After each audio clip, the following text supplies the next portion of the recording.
Ya, terima kasih masih bersama kami di Mimpin Rakyat. Pemirsa, banjir rob merendam sejumlah daerah di Jakarta Utara. Gubernur Jakarta Pramono Anung pun sudah bergerak untuk evakuasi korban.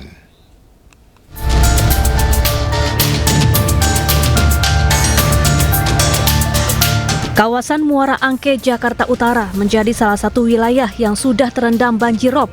Warga membagikan kondisi terkini di lokasi tempat mereka tinggal melalui media sosial. Kamis 04 Desember 2025 pada ketinggian 0904 izin melaporkan komandan dari area jalur Marina. Sementara itu, air juga sempat menggenangi kawasan wisata Ancol Kamis sore. Air laut meluap hingga ke area daratan, khususnya jalur lalu lintas. BMKG memprediksi puncak banjirop terjadi hari ini. Banjir.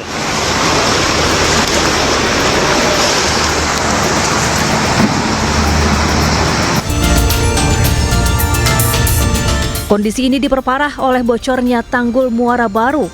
Air dari laut mengalir deras dan langsung masuk ke permukiman warga. Tanggulnya sudah mulai jebol hari ini. Banjir rob.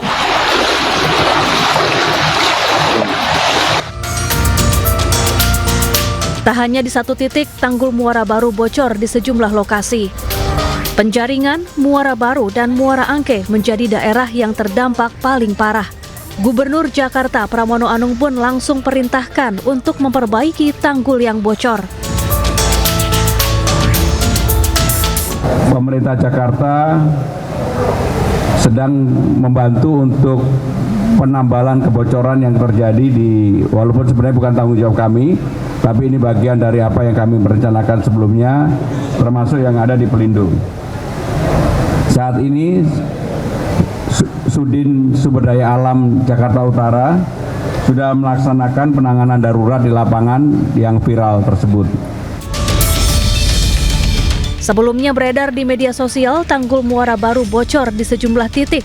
Kondisi ini cukup mengkhawatirkan lantaran air laut terus pasang selama 3 hari terakhir sejak Selasa 3 Desember 2025. Saat ini tanggul yang bocor telah diperbaiki, tujuannya agar banjir rob tidak semakin parah. Dari Jakarta, tim liputan iNews melaporkan. Ya, tidak hanya di Jakarta, cuaca ekstrim juga melanda Jawa Timur. Banjir bandang menerjang sejumlah lokasi di Kota Malang.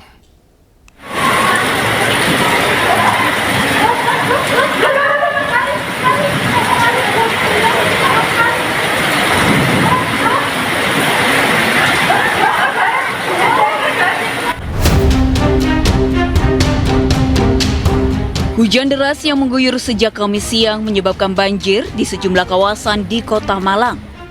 Jalan Lejen S. Parman, Kota Malang menjadi salah satu lokasi yang tergenang banjir.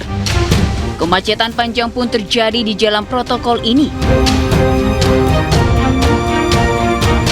Banyak pengendara motor yang nekat menerobos banjir.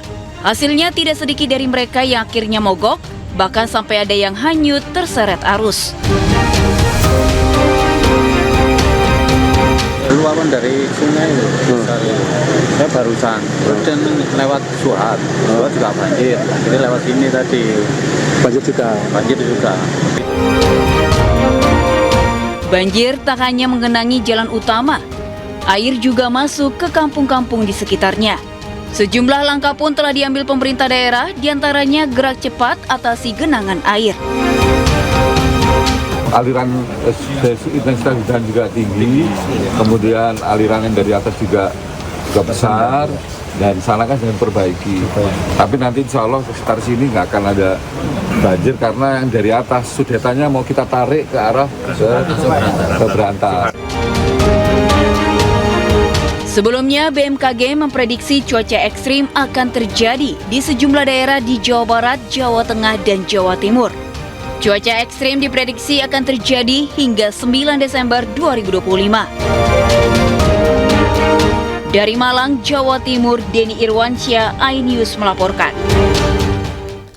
Pemirsa, Presiden Prabowo Subianto menerima Sekretaris Jenderal Liga Muslim Dunia di Istana Merdeka, Jakarta. Sekjen Liga Muslim Dunia memuji Prabowo karena punya pengaruh kuat di dunia Islam dan tataran global. Ya, pertemuan antara Presiden Prabowo Subianto dan Sekjen Liga Muslim Dunia, Syekh Muhammad Abdul Karim Al-Isa, berlangsung di Istana Merdeka, Jakarta, Kamis kemarin. Prabowo didampingi Ketua MPR RI Ahmad Muzani dan Wakil Menteri Haji dan Umroh Dhanil Anzar Simanjuntak. Prabowo mengapresiasi Liga Muslim Dunia dan pemerintah Arab Saudi yang mendukung rencana pembangunan kampung haji di Arab Saudi.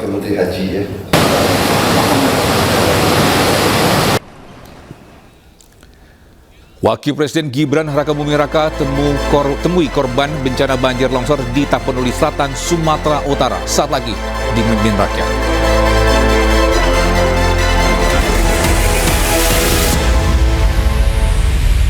Kembali di Mimpin Rakyat, Misa, ada momen menarik saat pertemuan antara Presiden Prabowo Subianto dengan Ketua MPR China Wang Huning. Presiden Prabowo menunjukkan foto bayi panda yang lahir di Indonesia.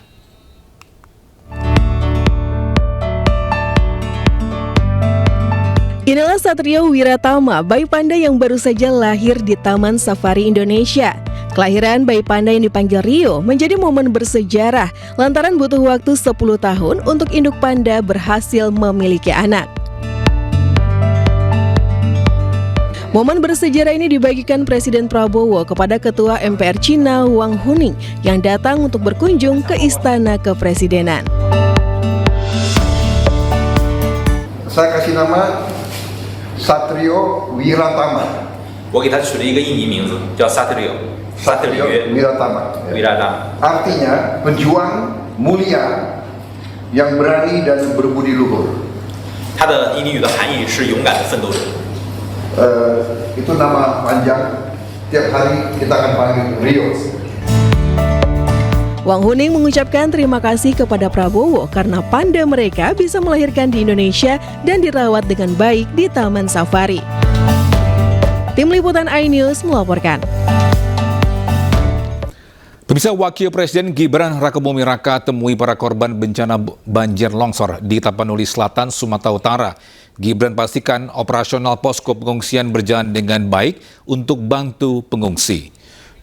Mas ini sekaligus menutup Mimpin Rakyat hari ini, dan temukan informasi terbaru lainnya di www.inews.id. Dan cuplikan tayangan berita iNews dapat Anda saksikan di kanal YouTube Official iNews. Saya Togi Sinaga dan kerabat kerja yang bertugas pamit undur diri. Pemimpin Rakyat, pemimpin beraksi, rakyat awasi. Sampai jumpa.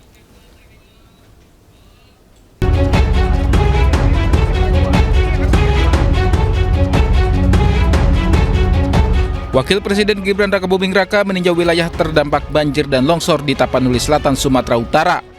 Gibran kunjungi Desa Garuga, Kecamatan Batang Toru, salah satu wilayah yang paling parah terdampak bencana, dan melihat kondisi desa yang porak-poranda. Gibran juga menyambangi para pengungsi yang berada di posko pengungsian Desa Batu Hula yang berjarak 2 km dari lokasi bencana. Dalam kunjungannya ini, Gibran berbincang-bincang dengan para pengungsi dan menerima langsung keluhan mereka. Di hadapan para pengungsi, Gibran menyebut para korban bencana Sumatera tidaklah sendirian dalam menghadapi bencana. Gibran juga dengan tegas memerintahkan pemerintah daerah untuk memastikan posko pengungsian berjalan dengan baik dan segera membangun fasilitas publik yang terdampak banjir. Dalam kesempatan itu, Gibran juga membagikan kotak makan dan mainan kepada anak-anak yang berada di pengungsian.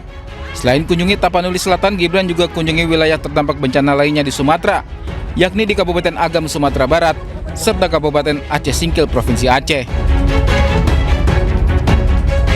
Dari Tapanuli Selatan, Sumatera Utara, Indra Mulya Siagian, iNews melaporkan.